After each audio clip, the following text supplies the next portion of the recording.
Hey everybody, we're here with Bill Gates because today is a really exciting day for students. We're announcing our DreamSpark program, which will allow students worldwide to download our developer and our design tools absolutely for free on Channel 8.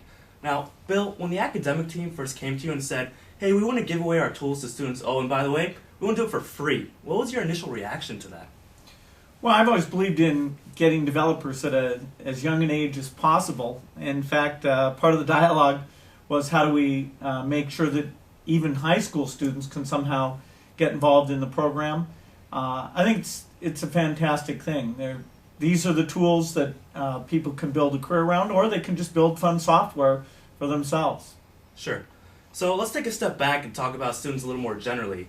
You know, technology is moving so fast these days that by the time a student graduates from school, they're looking at a job market with positions that may not even have existed when they originally chose their majors a few years prior, right? So what advice do you have for students dealing with this extremely fast pace of technology?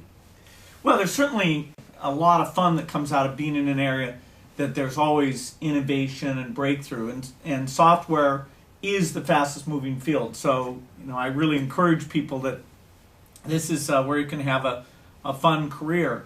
I don't think things change that dramatically in a four-year time period. I mean, the basics of understanding how good architecture works, good data structures, good algorithms, those have been the same for the last 30 years. We get slightly different incarnations, things like C# or higher level graphics libraries, but fundamentally the skill of design, the skill of knowing what good code looks like, that's going to be valuable for at least the next few decades.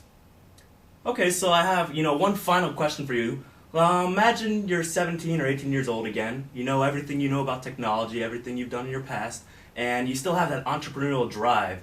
You want to start the next big thing. What kind of company do you think you'd try to start up again?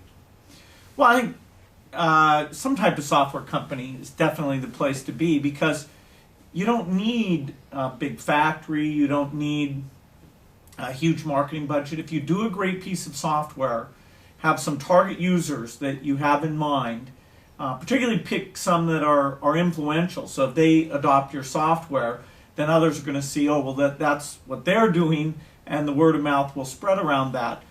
So there's nothing more fun than thinking about software, whether it's software for the poor, where there's a lot more that we need to be done, software to make jobs more interesting, software to help people design things in new ways.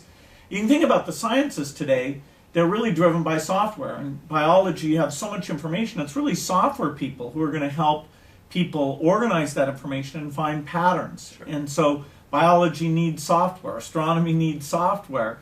And so the breadth of what you can do with today's hardware, today's platforms, I wish it had all been around when I was a student. Great. Well, that's all the time we have today, guys. Bill, thank you very much for talking with us.